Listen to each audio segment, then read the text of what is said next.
People buy Bitcoin, it goes down, and they sell immediately, which is exactly the wrong thing, especially with everything, not only with Bitcoin, with stocks as well. You have to have some conviction, in the end, and which also makes sense, because there's no free lunch. And so in the end, I would put this close to everyone's heart, like, okay, if you are close to Bitcoin and you dabble in Bitcoin, you buy Bitcoin, it probably makes sense to also sort of understand what you're buying here conceptually on a very, very high level. What are you buying here? Why is it going up? Why is it going down? That's sort of helpful foundation to have. All right. Today I have the pleasure of being joined by Pascal Huegli on the show. Pascal, thanks so much for taking the time to be here today. Hey, Stefan. Cool that that you invited me on. So it's great to be here. Of course.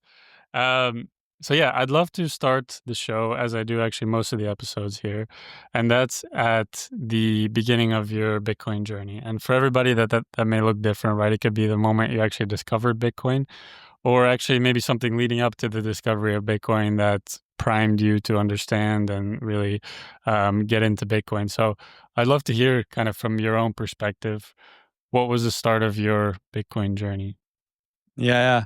No, that's great. We can definitely wind back a little here in time. Well, I mean, there was a couple of things that were leading up into me discovering Bitcoin, and obviously it had nothing to do with Bitcoin. It was just I was a student back in the day, or even earlier. I was mostly into sports. Maybe like a kid's dream of mine was to become a professional soccer player, and then that's why I started playing soccer early on. Like I tried to do it more professionally in that sense. I tried to get into maybe even a professional team here at the municipality level in Switzerland, and was really grateful to my parents, or for my parents to put me in a soccer club that early on, and then that's how it developed. And I had only one thing in my mind, which was soccer, play soccer all the time. And so school, obviously, yeah, I did the homework. I studied for what was needed, but like really reading and stuff like this wasn't something that was on my mind. I was my mind was always with doing sports and just being myself, playing soccer. But then when I got into college, so to say, probably around that, or high school even. Yeah, it's probably hard to kind of make the comparison here in Switzerland. It's a different system, but around the time where things got more serious, so to say, I just I happened to get into college just with the grades that I had, and then I was okay. I felt some struggle. I was struggling, especially with languages. I wasn't really that sort of a math guy either, so the numbers that didn't just come naturally, and so I was like, okay, now I have to up my game. I feel like okay, and at that point also maybe soccer already. It turned out that I would probably never make it. Because you have to be drafted at an early age, or else that boat has obviously sailed. And so I was like, okay, maybe how can I make sure I get better at school, at intellectual stuff, if I don't make it in terms of physical stuff. And there I discovered reading, which I said was something I never did. My mom always sort of had to even force me, to do the homework reading and stuff. I wasn't into reading at all. But there I discovered some magazine here in Switzerland, which was maybe also politically oriented, and I felt like, okay, this is interesting, because for the first time I felt like, okay, reading, I can read this and maybe understand a little bit more about the real world of how it's happening. And that's really where it started, And so I started binge reading. I really started reading a lot, just because of out of the interest of understanding the world better, of what's going on, And this also obviously helped me to become more proficient at language in and of itself, So again, at school, I was really, it was the worst grades that I wrote was really in language, and grammar and like linguistics and stuff. And so that was not that great of a presupposition, so to say. But then, yeah, it really changed, with reading, that I felt like, okay, now I sort of get a feeling for the language. I get better at this. I get better at writing. And this is where I discovered, okay, you can actually really up your game. You can build out your capabilities, and even if from the start you can't do something, you can learn stuff. And that's really where it sort of hit me. And then it was the same with like foreign languages, English, French, and stuff. I wasn't that good at them either, but then I wanted to go abroad. Do an exchange year out of Switzerland in another country. I mean, we're very privileged here in Switzerland that we can easily do something like this. So I went to Brazil. I lived with an American family. That's where I learned English a lot better. That's where I learned Portuguese as well. And that was another angle to this all, because all of a sudden I felt like, okay, I have another tool in my toolbox, which is a foreign language, especially English, which opened up so many books to me again that I could start reading also in other languages, and that was a huge boost as well. And when I got back from the exchange year, all of a sudden I was really good in English courses at the class, that I had to take. And my teacher was like, "Wow, I don't recognize you anymore." It all changed completely. And these were all these positive, reinforcing feelings that I had, and just experiences where I felt like, okay, you can really study and learn for yourself and get better. And that's where I then, because I was now equipped with the English language and German language as well, better at reading and writing skills, I started digging deeper into older books from economics, monetary history, all sorts of things that interested me, and also felt like, okay, I don't only learn the language, I learn also something about the topics itself, and that's really where it unfolded. Also then during university, I was really into monetary economics, as I said, and monetary history. I came about across the entire libertarianism theories, that are there, and figured out, okay, there's different schools of economics. It was this entire rabbit hole. And that's also obviously at some point where I then learned about Bitcoin. And why am I telling you this? I think it's really because if I hadn't started reading in the first place, I wouldn't have been equipped with this reading and writing skills. Then I wouldn't have gone into other languages, which would also have kept me away from studying other books. And then I wouldn't have even have gotten into the monetary economics and the history and everything. So every one thing led to another.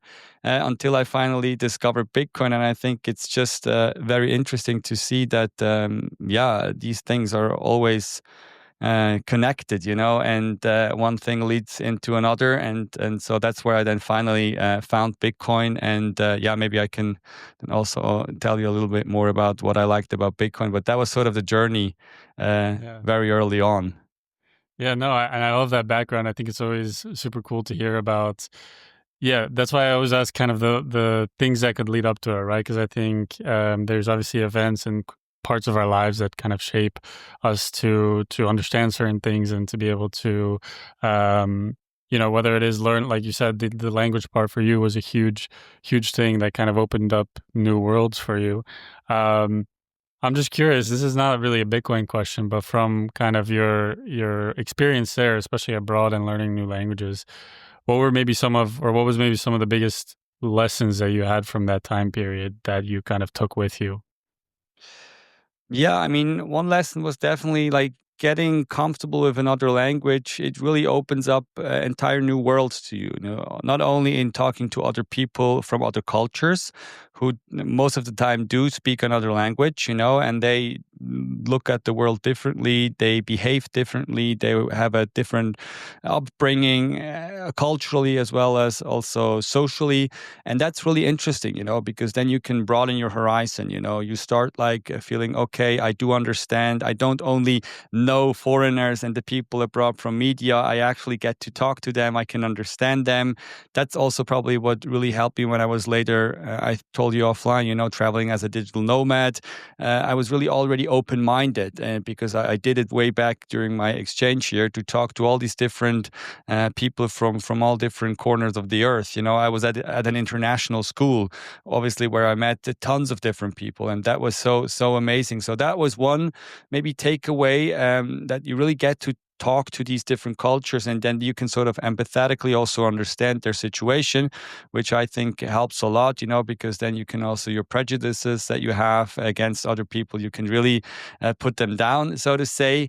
And the other thing is really, I think, as I said, with me being a knowledge worker, somebody who's really interested in getting insights and probably improving his knowledge. I feel like English obviously is a huge language, and even though German as well, it's a language which was probably a predominant language a couple of centuries ago. And that's why, especially when it comes to monetary economics and these type of things, a lot of original books are in German. So that helps me as well. But then, especially when it comes to Bitcoin and other things, again, maybe more up-to-date developments and innovations that are taking place on Earth, it's mostly in English, and these things aren't even translated into our language. And I feel like it would probably be harder for somebody who speaks a language which is even less prevalent. I don't know, maybe Danish or I don't know, some other smaller language, where it's like, okay, then you're sort of automatically excluded from a swath of knowledge. That's not translated into your language. And that was another insight that I'm still drawing from today, where I feel like comparing me to other people who are maybe just staying within their own language, it's like, wow, they're missing out on so many things because they can't even know about it, because they will never hear about it because of the language barrier. Now, obviously, with AI, I think this is breaking down, and this is probably going to be a huge boost as well, where you can just easily have things translated by your AI agent, and this will probably unlock a lot of things as well. But up until this point, I felt like this was another insight that I had, and that like tremendously helped me in my own life, also where I'm now at. I would argue I would never be here if it weren't for this specific thing in broadening my language skills, so to say. Yeah, and it is very important, I think, as you mentioned, especially, I grew up in the US, and obviously English is the predominant language in most of the world. So you kind of get used to the fact that, everything is basically written in English. Most things are presented in English. But obviously, if you're living in other parts of the world, and, since moving to Europe, I've noticed that more and more as well, that you'd be surprised that there are still a lot of people that don't speak English. And indeed, like you said, that limits, your access to knowledge, that limits your access to certain information. Yeah, I think now with the AI technologies and different things that are coming out, it's going to be more and more easy, and that language barrier is going to continue to be broken down. But I do think that it is, super important. Like you said, languages are super important, and also the cultural parts, learning different cultures, understanding how people in different parts of the world interact with each other, how they live, what are their values and norms and importance to them. And I think, especially also, well, Bitcoin, of course, is a global phenomenon. And I think that's also part of the reason, a big reason why I started the podcast, is because you realize that people also approach Bitcoin from different angles. For some people, it's more like, okay, this is an interesting technology, let's explore it. Other people are escaping hyperinflation and need it as, their lifeboat to be able to preserve their wealth. So it's always interesting to talk to people about that. And, so for you, you had this, foundational experience going abroad, going to Brazil. When you came back, or at what point? So, how old were you when you did the study abroad? You said it was in high school or in college? Yeah, that was more than a decade ago, I would think. Yeah, like almost 14, 15 years ago, I guess. Yeah. Yeah. and you came back, and then because you mentioned that you'd spent most of your life around sports and soccer specifically, wanting to be professional there. When you came back, did you have any idea of what you wanted to do professionally, or what were your thoughts at that time? Yeah. Well, no, I mean, when I came back, it was just like really this thirst, for reading up on all the knowledge that's out there, and so I felt like now being a lot better at English, I can have a stab or take a stab at all these things, and that's what I then did. And obviously, as I said, what was most natural to me was the interest for economics, sort of political sciences, and then also monetary theory, because another thing that I have that has always driven me is sort of to think outside of the box, or I have this soft spot for things that are maybe not in everybody on everybody's mind. I like to swim against the tides, as you say, and obviously it was the same with these topics. Nobody was interested in monetary economics. It's like what is it even useful for? It's just a theoretical thing, and it's maybe you're reading books from people from the 19th century. What's the relevance today? That's what I was always told, by friends, by maybe not that outright, but like even by my father and family and stuff. They were sort of giving me this impression, and I sort of understood this as well. It's true, there's no real connection, but I felt sort of naturally inclined to reading up on these things.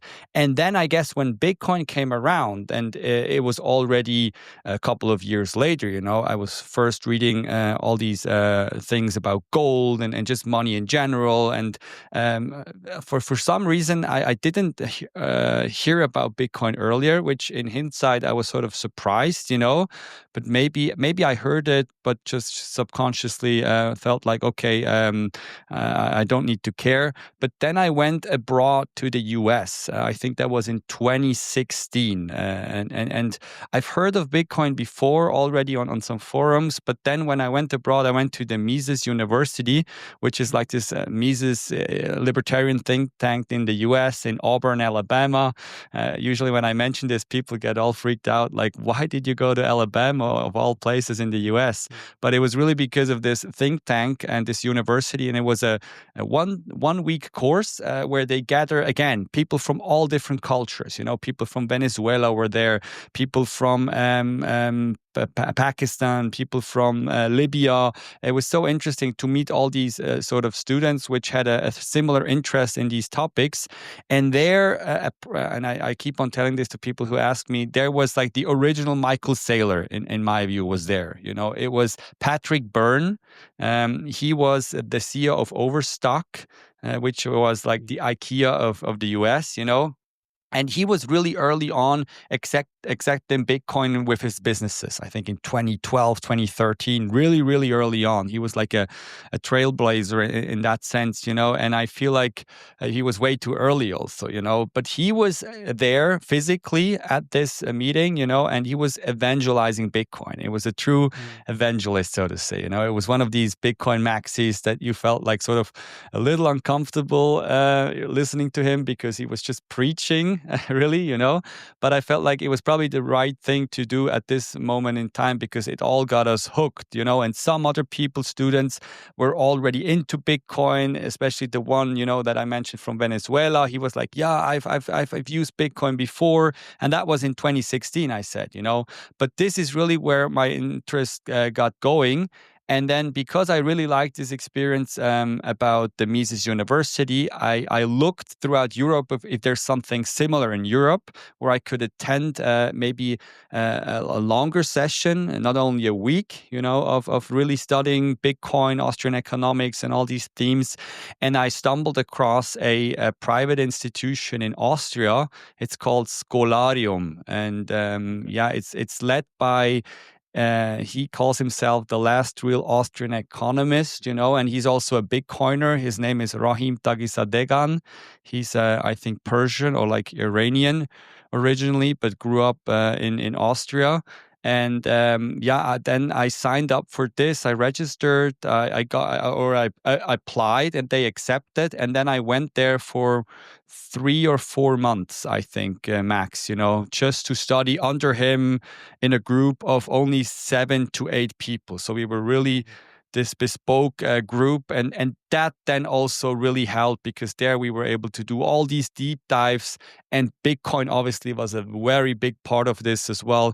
And that's where my journey really got going, and my interest was just aroused like to the fullest. And I was like, okay, now I really have to study this, and that's also where I probably really just got ever deeper into the Bitcoin rabbit hole, so to say. Yeah, that was it.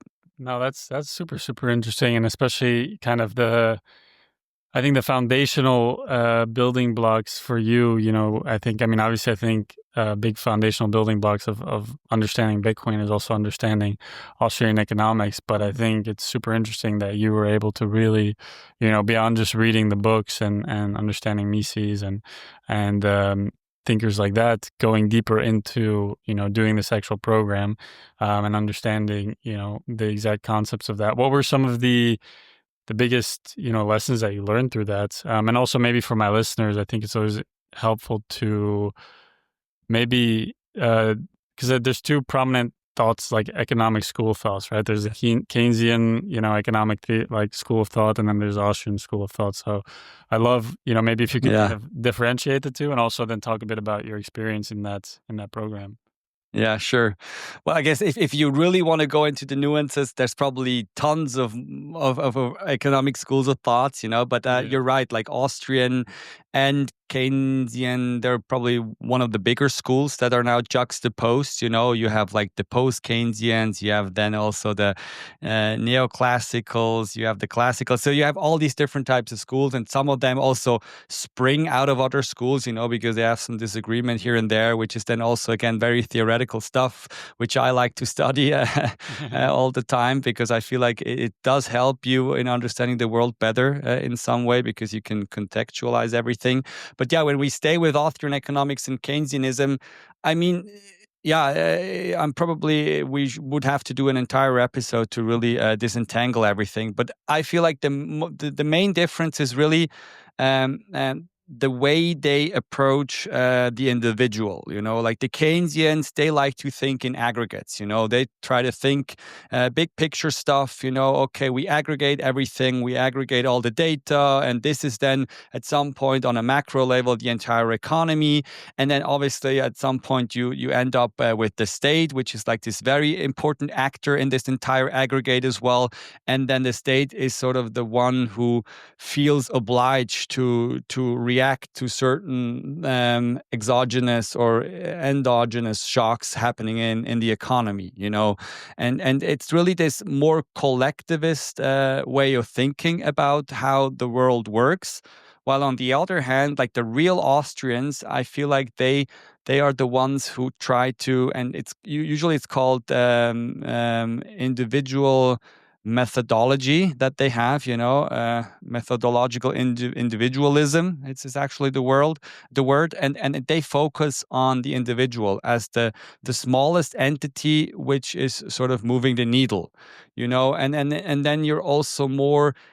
What I figured out, what I really liked about this sort of theory is that I also then later studied economics at university. And obviously there it's pretty much Keynesian, everything, it's pretty Keynesian inspired. And it was always like so many things were taken for granted, and you were just talking in the aggregates, and then you were sort of like, okay, summing this and this up, you will get this. And then in the end, this is how we can balance the economy, with this input. This is the entire equation.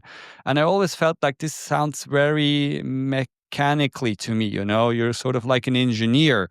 But then what I understood when I studied Austrian economics at the Scholarium in depth is really that human beings, they don't function like machines.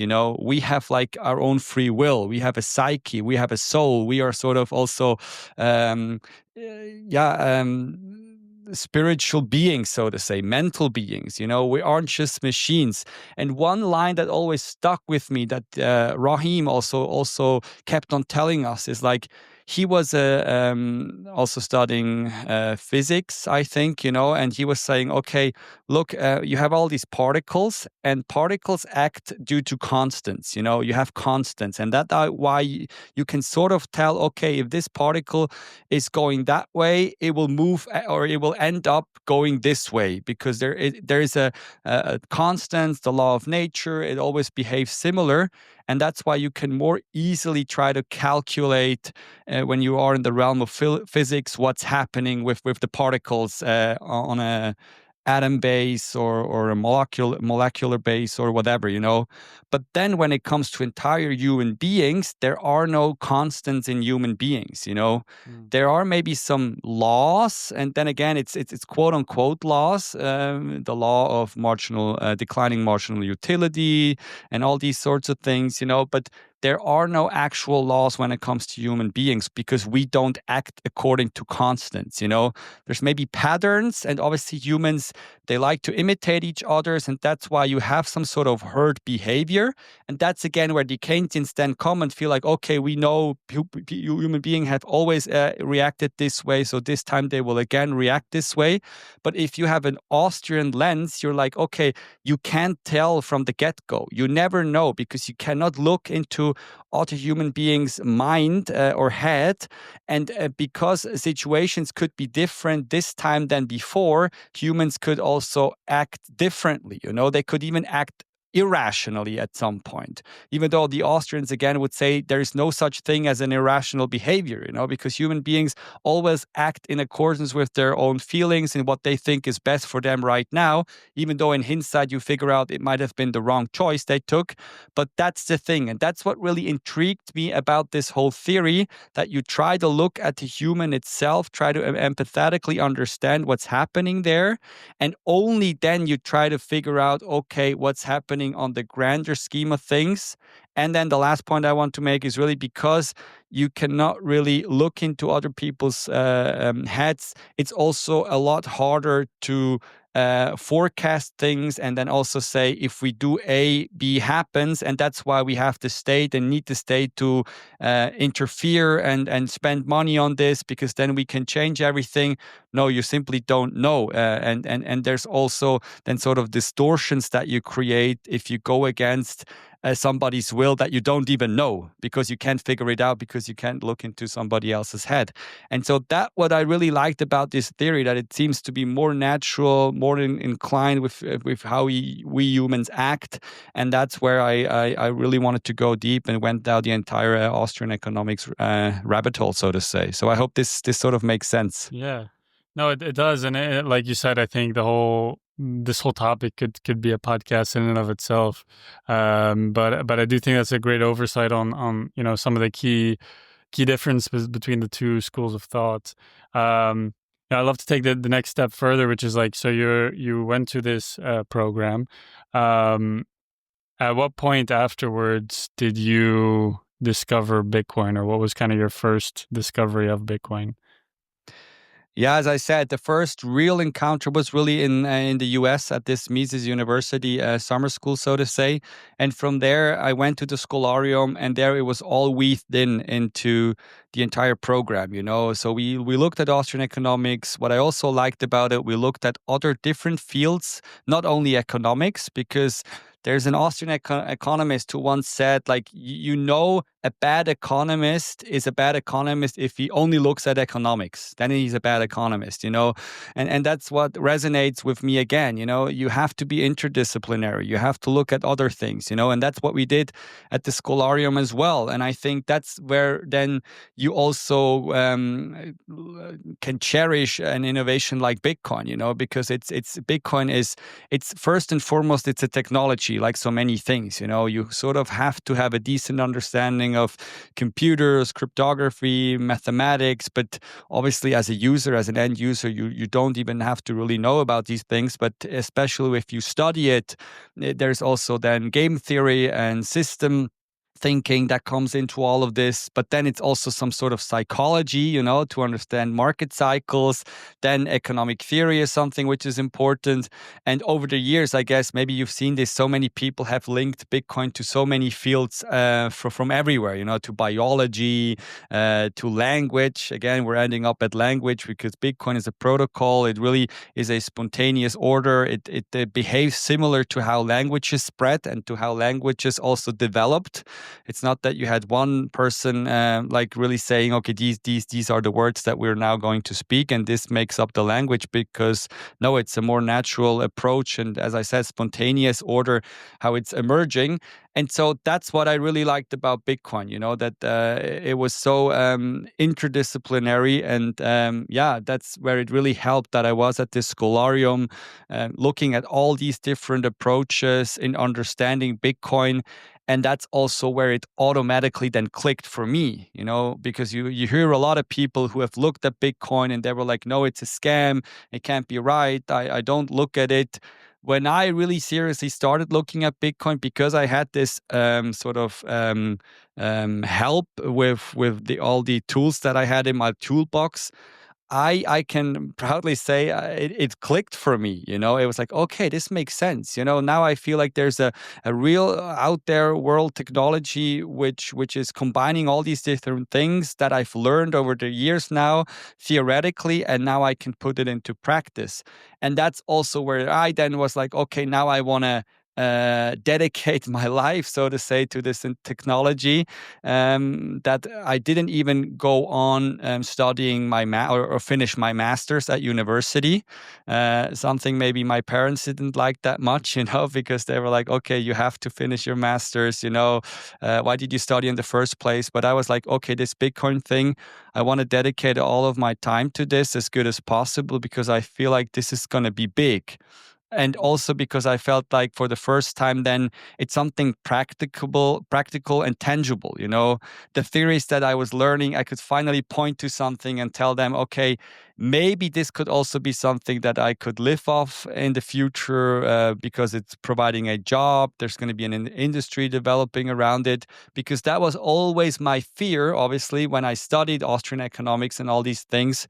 It's like, okay, how can I put this into practice? Nobody is demanding to know what Mises is telling about the economy. You cannot live off this. It's hard to make a living with these things. But then with Bitcoin, it was the first time these two sort of merged. And that's where I guess this wager, so to say, ended up with me, like putting all my attention into Bitcoin. And then I started as a journalist covering the space, and from there everything grew to where I'm at today. So that's sort of how it unfolded, I would say.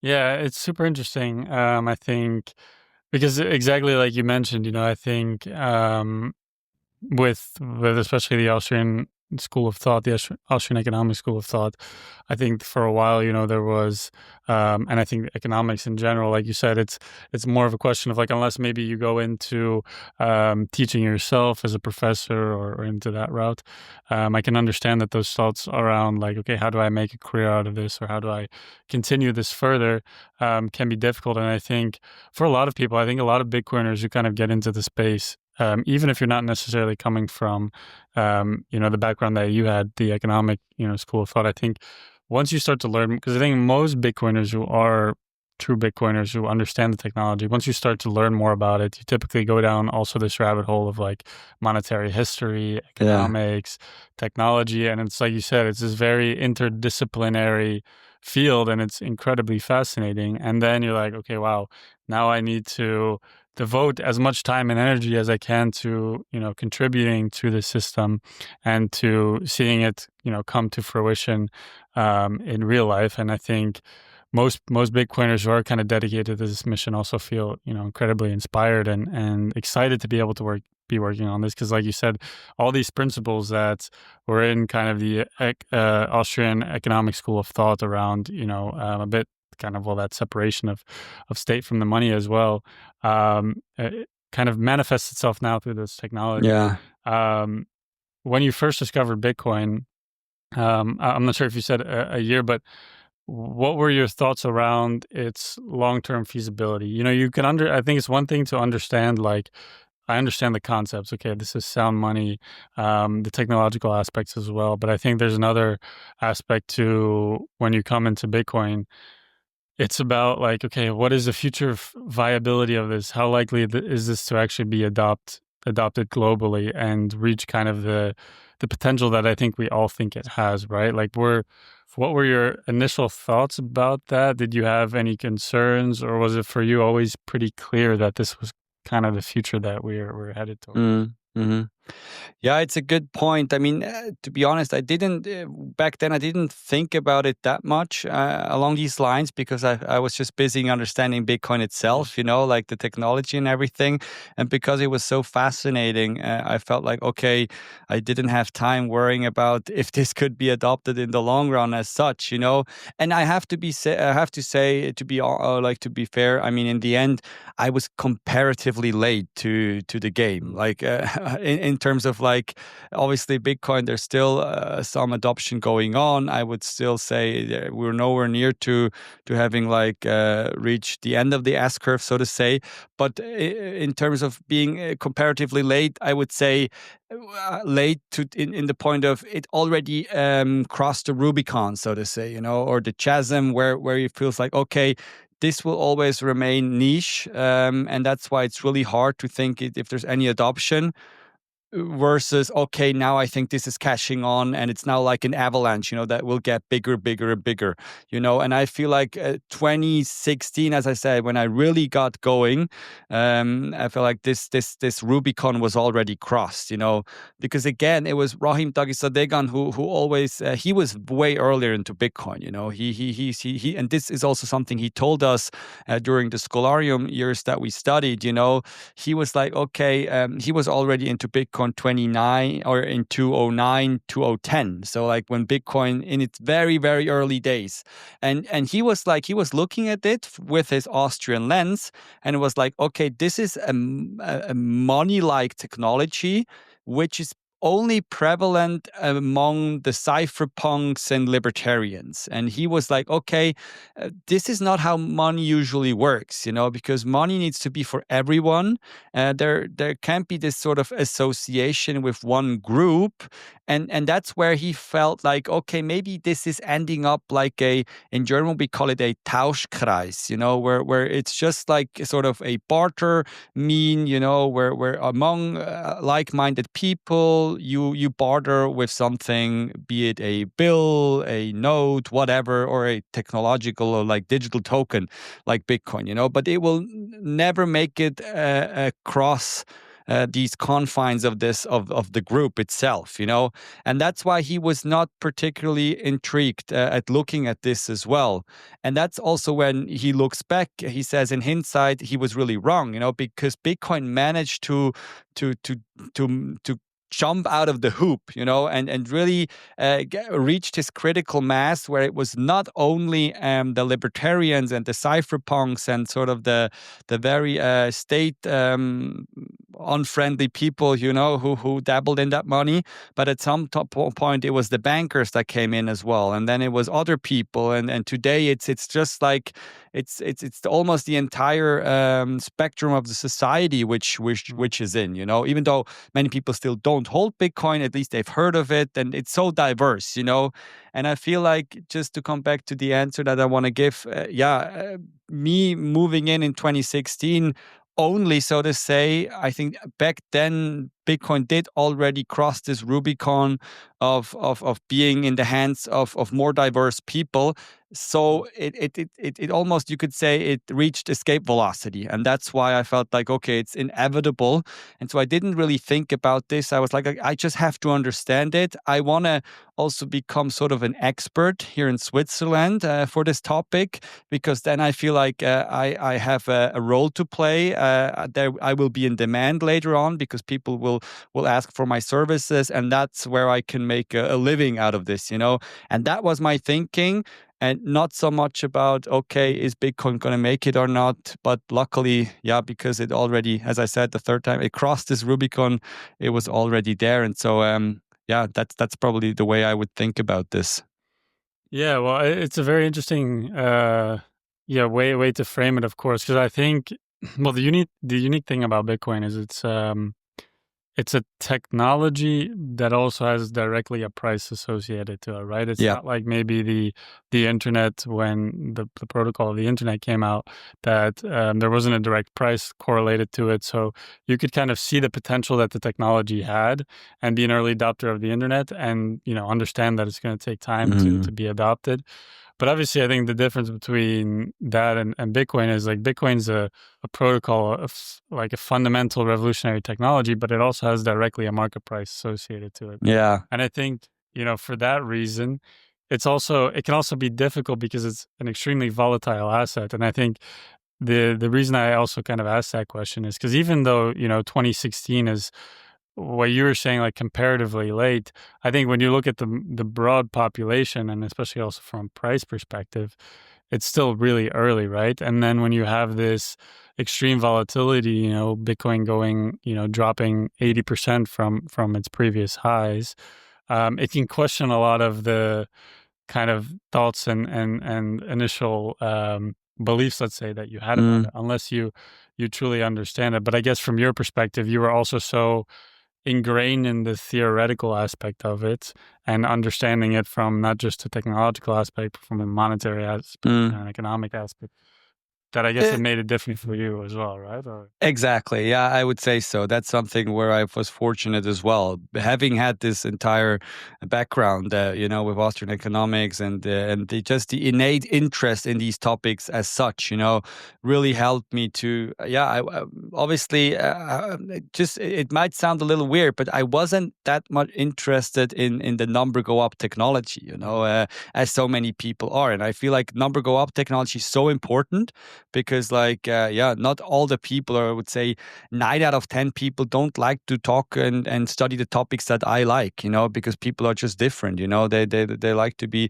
I'm probably somewhat of an outcast when it comes to this. I'm not the norm, so to say, and that's why I think like it's so important that it has this aspect of this number go up technology thing, where people get in, they come for the money, they stay for the revolution, yeah. as we say, but then, I mean, for me, yeah, I can really comfortably say because I was so much ingrained and I really liked the whole theoretical, philosophical, societal things that came attached with this thing, that I never really cared about the volatility. I would say probably that the problem was mostly because, or I would say because I didn't care about it. Obviously I bought some Bitcoin. I bought way too less. I should have bought way more, but because I was not that interested in number go up, I didn't buy more. At the same time, for the ones for the stack that I bought, obviously when the price went down, I didn't care either. I was like, okay, 80%. Yeah, let me just study. I see this is going. It's the avalanche that I mentioned. I just have to also brush up on my knowledge, and then this is all going to be fine. And so both ways it sort of helped me. But yeah, if I would have cared about Bitcoin, the asset more probably, then yeah, it could have helped me be more adamant about maybe buying in the bear market of 2018 or something, because even then I wasn't like, okay, now I have to go all in. I was all still just interested in learning about it theoretically. And that's probably in the end how people are just different. But as you said, it's definitely a help if you have this whole underpinning and foundation. Also for people today, if they get into Bitcoin first because of the price, and then you don't study it enough, then that's something I hear a lot. Like people buy Bitcoin, it goes down, and they sell immediately, which is exactly the wrong thing, especially with everything. Not only with Bitcoin, with stocks as well. You have to have some conviction, in the end, and which also makes sense, because there's no free lunch, and so in the end, I would put this close to everyone's heart, like, okay, if you are close to Bitcoin and you dabble in Bitcoin, you buy Bitcoin, it probably makes sense to also sort of understand what you're buying here. Obviously, not to the fullest, because I don't understand it either. It's impossible for a human being to understand a technology in its vastness like Bitcoin, but at least like conceptually on a very, very high level, what are you buying here? Why is it going up? Why is it going down? That's sort of helpful foundation to have. No, I fully agree with that. I think most people, I think your case is rare in terms of you come into it more from purely the intellectual perspective. I think most people come into it first from like hearing it or seeing it. Oh, this thing is Bitcoin is going up X amount and kind of the number go up thing, right? And then maybe fail to really do the work. And like you said, there's no free lunch. So people who don't understand it then end up buying high and selling low or whatever it may be. Yeah. I'm curious because, you know, because I think also there's this thing when you understand Bitcoin and when you truly see its future potential, and obviously also there's a big scarcity element to Bitcoin, that there's only a limited amount of Bitcoin, and kind of this like, you know, Michael Saylor talks about it a lot. When he fundamentally realized, you know, what Bitcoin was and the value it had, he's like, I couldn't sleep because I was scared that someone would find out before me. And I think when you then kind of go, if you go that route, let's say you kind of become convinced that Bitcoin is the future, people do tend to, not everybody, but a lot of Bitcoiners tend to kind of do follow this all-in route, you know, and kind of go all in and put their money into Bitcoin, and build their careers around Bitcoin, which then can obviously make the volatility aspect a bit more difficult to manage at times. Mm. But how do you see this kind of dichotomy between like, okay, wanting to move towards a future system that is Bitcoin versus kind of balancing the current world we live in, where it is still a fiat denominated world, right? Mm-hmm.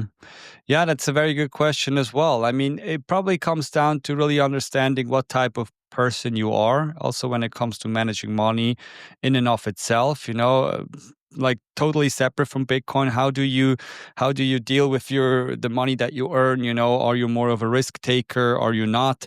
I mean, probably against so many people's understanding. And it sounds even a little contradictory to some people. I'm a very risk averse, and I usually tell this to people, and they're like, "You are invested into Bitcoin. You cannot be risk averse at all."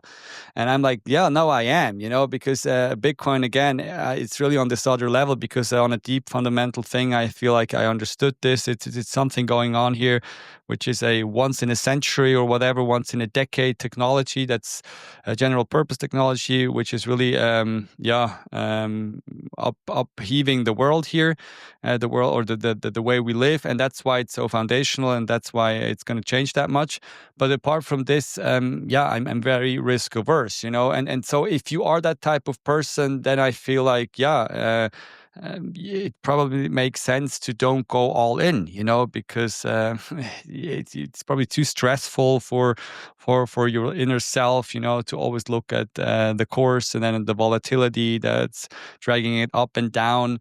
While if you are a very great risk taker, then obviously you can have more of your portfolio in Bitcoin, maybe sell your last, I don't know, chair like Michael Saylor did, to get into Bitcoin, and maybe even dabble in altcoins. That's what some people do as well. But I mean, in the end, it really depends on how you think, because in the end, Bitcoin, it's just a tool, and obviously sometimes I ask myself as well, like, if I really think still where this is going, and I'm sort of convinced, shouldn't I be putting all of the proceeds that I have into Bitcoin? But then at the same time, again, I'm like, okay, no, I don't know. Money is not everything. I also don't want to just solely focus on money, on making as much money as possible, because there's always trade-offs to everything, because it could be that at some point in time, I need some liquidity, which is not in Bitcoin for whatever reason, we're at Austrian economics type of thinking. You don't know about the future. It's really uncertain. And then because Bitcoin is still in this monetization phase, in the adoption phase, it could be the case that you invest and then 3 months later, Bitcoin is down 40%. And you're like, okay, now I need the money and now I need to sell the Bitcoin, which is, it's so heart wrecking, so to say. And that's why I feel like, okay, it probably makes sense to don't put all your eggs into this one Bitcoin basket, but then at the same time, other people might feel differently, and that's why they want to go down this route, so to say. But I think the most important thing is really to think about how you are as a person in and of itself, and then from there, sort of extrapolate how you should behaving as an investor as such. Yeah, I fully agree with that, and I think it's very personal, but it's as you mentioned. I think it's understanding how you are as a person and your risk tolerances and your whole situation. Right, it's a complex puzzle, but yeah, it's been a super insightful conversation. Oh, God. Yeah, I mean, in the end, just one thing that comes to mind as well, is really like the whole intelligent leverage stuff, that's been floating around.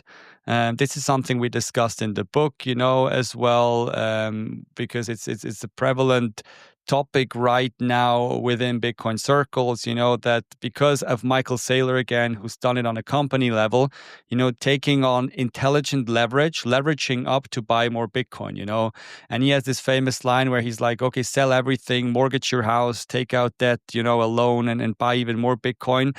And this is something where I had a similar journey as well. And like many people, as a more libertarian Austrian Fiat critical type of guy, you're like, okay, I don't want to have that much debt at all because I want to be independent of the system. It doesn't make sense if everything comes crashing down, you're sort of unencumbered and stuff.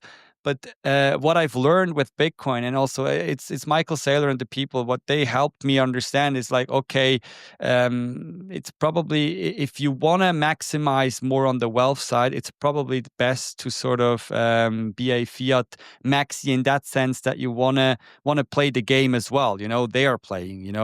And obviously that's why I mentioned intelligent leverage. It doesn't make sense to maybe right now, where Bitcoin is again over 100K, and I would say we're closer to some local, or at least, or like even macro top, that you go 50x leverage on perpetual futures or something. This is not the type of leverage that I'm talking about. It's probably more the leverage of intelligent leverage, as I said. If you have maybe some other assets that you have, your parents have assets, and you feel like, okay, maybe we can borrow against them and then try to get out some money that we can then put in Bitcoin. Also borrow against your Bitcoin like nakedly. I don't know if now is the right time, again, because Bitcoin is rather high. Maybe wait for the market to cool off again and then maybe borrow against your Bitcoin very conservatively. But stuff like this, what I want to say is that maybe 5 years ago I would have said, no, never do this, because like it's just too risky. But now understanding that how the fiat system works, and me like, okay, in the end, we all want to have more Bitcoin. That's the thing, because we feel like this thing is bound to go up, and it's also this self-fulfilling prophecy in the end. If everyone buys more Bitcoin to have more Bitcoin, then obviously the price is going up. And so that's why I think this is something which is interesting to at least think about, how to carefully put on some intelligent leverage on your own balance sheet, always being mindful of the fact that, yeah, it has to be intelligent and it has to be careful, because what you don't want to do is like really risk your Bitcoin and it's all gone. That's again something where I'm probably too risk adverse. But having said this, I mean, dabbling a little bit in these things, this is interesting. And I feel like I see more and more good options coming up on the market as we speak, and that's why people should definitely try to evaluate what's possible here or whatnot. Yeah, well said. And I think it's like you said, it's a game, right? Like, I think everybody is kind of playing their own game depending on their circumstances, depending on their risk tolerances, depending on, what assets or incomes they have available to them.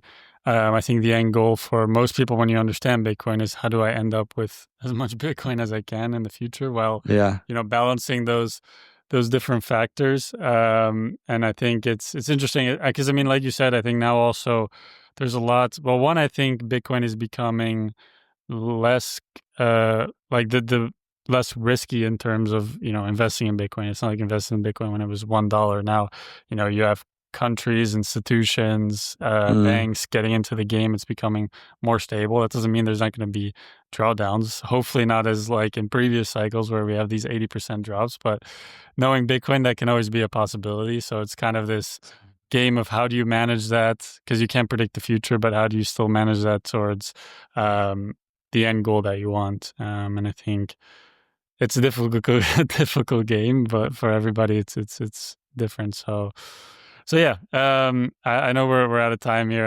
We could probably pull on a bunch of different threads here. We also didn't get the opportunity to really go into your own podcast or the book that you published, but I'll be sure to link that all in the show notes so that my listeners can check it Sure. out. But I don't know, as we close off here, if you have any final words or just in general also where my listeners can find you and learn more about what it is that you're doing. Yeah, no, exactly. Yeah, no, maybe just quickly for all the people who want to know how we project Bitcoin's journey out into the future, and we didn't get to talk about it now, but then, yeah, go check out the book. That's exactly where we wrote about all of this, where we think Bitcoin is going, where it's also how it's merging with the traditional fiat system. I'm sort of the belief that Bitcoin, this whole hyper Bitcoinization theme, where Bitcoin will be the one dominating currency and all the fiat currency will be dead, at least for the foreseeable future. I don't see this happening. And that's why I feel like it's more sort of a coexistence of both these systems, and where there's opportunity as well for Bitcoiners themselves. And that's what we all discuss in the book. So everyone curious should check this out. And then, yeah, as you said, I have the podcast. It's called Less Noise, More Signal, where I do episodes as well with prolific people throughout the industry, where we just try to dissect the signal in all of the noise. And yeah, for everyone that's interested, you can either follow it on YouTube, Spotify, Apple, just your favorite podcast platform. So yeah, it would be nice. And even on X, people, if they want to connect, they'll find me. So if people want to find my stuff, they just have to Google. They definitely find it. So great. Thanks, Stefan, for taking the time and inviting me on. That was great. Yeah, thank you. I really enjoyed the conversation, and I'm sure my listeners will as well. Cool.